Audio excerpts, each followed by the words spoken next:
Hey guys, I think it's time to do a little project that's not business related. It's going to be doing some live plant decorations in my green cory tank, which is this tank right here that you see. It's just got driftwood in it, and it's a new tank, so I want to get some plants in there to make them more comfortable and help get some breeding action going. So I'm going to show you what I'm working with, and let's get at it. All right, guys, here's the tank. It's two pieces of driftwood. There's this L-shaped one, and then this other piece that kind of comes up, and then it actually comes up out of the water.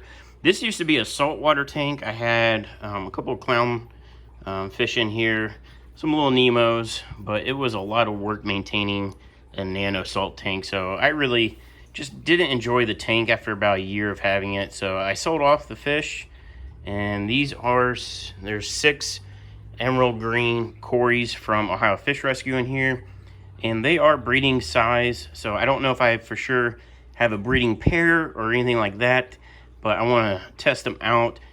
And the water is slightly tinted. That's mainly because of the driftwood. There's a lot of biological material. There's 3 compartments. The third compartment houses a heater and a pump. The second compartment is top to bottom foam. This compartment's normally empty, but I added it full of bio balls. So I'm running a lot of filtration for mechanical and the biological filtration, but I want to add some plants in here just to help keep nitrates low, give the tank some more aesthetically pleasing decoration, and also help make the fish feel a little bit more at home. So I think what I'm going to do is pull this L-shaped driftwood out.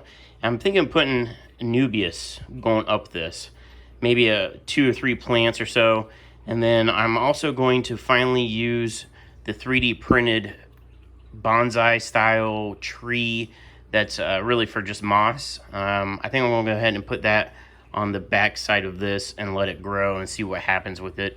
I've had a lot of people ask me about it, and I figure it's just time to go ahead and use that. So I'm going to go ahead and get this piece out. It's going to disturb them a bit, so let me go ahead and get that out of the tank. All right, so I got this wood over by the beta rack just so I can get some good lighting. It's a really nice piece of wood. I like how it's got like this hook to it. So let's go try to find some anubias to put on this.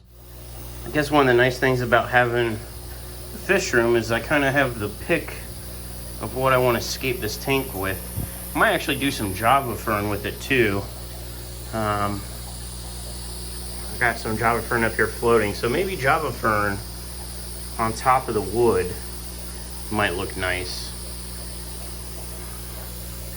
I can also see what I have down in here in this duckweed mess of a filter sump.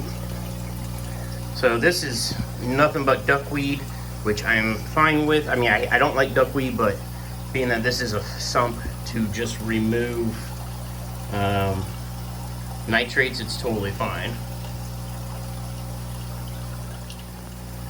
All right, unfortunately, I'm just going to put my hand in here and see what I got. Oh, we got some big plants in here. We'll grab the pot. Look at this.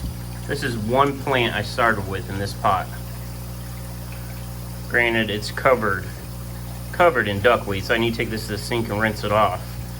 But let's start with this guy. All right, I'm gonna go ahead and rinse as much of this duckweed off as possible,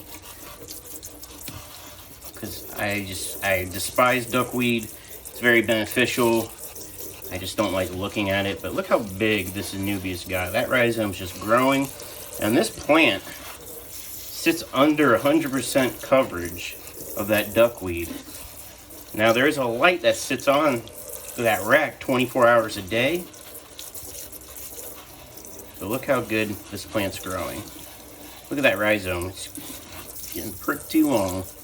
I'm gonna go ahead and finish rinsing this off and get it cleaned up. All right, I washed it off. I mean, there's still little specks here and there. What's nice about the tank that this is going into is that there is a skimmer so any duckweed that's going to float to the surface will get picked up and pushed into the filtration. It looks like I got a little bit of another plant hanging on that I can pull off, but look how green this is. And that's with, like I said, 100% coverage. Like, this has basically been in shade its whole life because it's been covered by duckweed. So it looks really good, and look how long this rhizome's growing. So I'm going to split this off and get a few plants just out of this one pot. And then I just use these small terracotta pots because they sink, and with rock wool, and that's how I grow these. All right, so this is basically how the wood sits in the tank. I'm just kind of playing around with how this looks. I might be able to just put this whole plant right in this little crevice right here. I might attach it there and let it grow so it's traveling this way. You can see how it's shooting out runners. So I could have it try to travel up the wood. I might just do it as one big clump like that. I think that'll look pretty nice. Let me go get some super glue and I'll get this thing attached. Actually, I might just use string. I got some yarn. I just bought this like a week ago because I need to make some spawning mops. I just cut a length off and I'm just going to wrap it around. And after a while, I'll be able to remove this. So it won't be a permanent solution, but it'll be enough to hold it so this thing can root onto the wood. All right, I have it tied on there. And there was a hole in this wood over here. So I ended up sticking part of the rhizome through the hole. So the leaves are kind of surrounding this piece that's coming up. So I think that will give it kind of a cool effect of this wood coming up and out of the plant. And I'm also thinking while I have this out, I might put some moss through this string to kind of hide the string for a while, but to kind of give the moss something to attach to, and also just kind of fill this in a little bit more. So I'm gonna go grab some moss and we'll continue on. All right, so I grabbed some Christmas moss out of one of my shrimp tanks, and all I did was basically tuck it under the strings.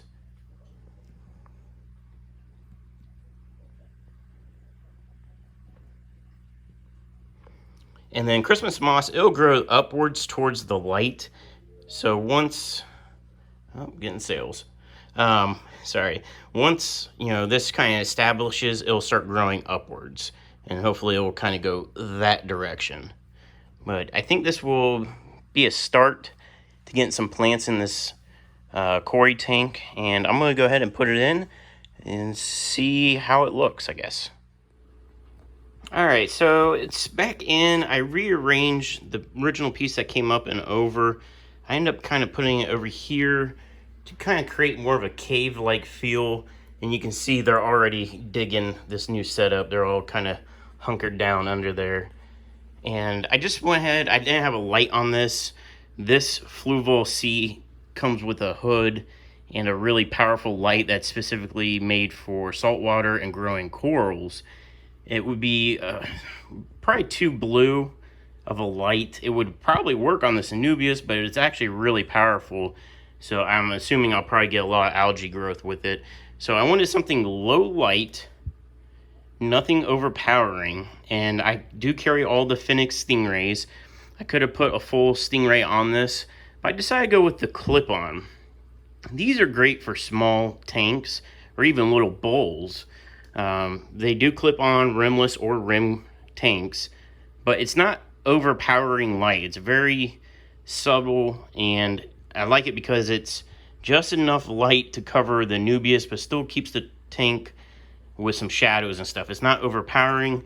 I think it's really going to make the fish feel more comfortable and then lighten up the whole tank, because this whole tank is just to breed these emerald corys. So here's where I'm at, and they make a mess. They always splash water out of the tank. We're going to have to give it some time to let everything establish. These plants, I made a video about plants melting. Even though this is the same water as in my fish room, the parameters might be slightly off. And I have the filtration off right now, so the water's a little cloudy from moving the sand and stuff. But This plant will probably melt back a bit because it's used to 24-hour lighting, even though it was shaded. But even if the plant melts back, just leave it. It'll come back. And I can actually do an update while I'm talking about that. So this is the axolotl tank, and this anubias right here completely melted back. I mean, it still doesn't look good. And you know, this leaf right here, very haggard, but it is sprouting new growth off, and it's recovering. It's been in there for a while now. The crypt actually didn't melt like at all. It did fine. If it melted, it only melted a little bit. It didn't really die off. The anubias took it hard, but it's coming back with a vengeance. And you know, just if a plant starts melting because you moved it tanks, just let it go. It'll come back. All right, I just turned the pump back on. This is the other side of the tank. It's a peninsula tank, so it's three-sided, which is kind of why I have it on my kitchen island, or this bar right here, so I can view it from my family room, from my kitchen, or from the dining room. It's kind of neat. But you can see the moss. It's already kind of starting to try to float upwards, which is how it normally is. It'll reach up, and I think it'll be cool once it starts to cover this wood a little bit on this side. But I think it was a good idea to stick that rhizome through that hole in that upright, because now I kind of got some plant view from this side. And this plant's going to want to grow up towards the light, and then hopefully this rhizome will still keep kind of going up and up. Alright, so I was going to talk and work with this in this video, but I think what I'm going to do is, to keep the videos from being like super long, I'm going to split it into two pieces. So the next video, I'm going to go ahead and put moss on this tree that I 3D printed months and months and months ago. This was like one of the first things I printed when I got my 3D printer. But I want to basically just push a bunch of moss into this and see how it grows. And originally I was going to put it in this cory tank, but I think I want to keep this tank all natural looking. Something when you look at it, it doesn't seem like fake at all. I think I'm going to use this in my Tequila Sunrise tank. So that's it for this video, guys. Stay tuned for this upcoming video. Like, subscribe, all that fun stuff. As always, thank you guys so much for your support. I really do appreciate it. Until next time, guys, see ya.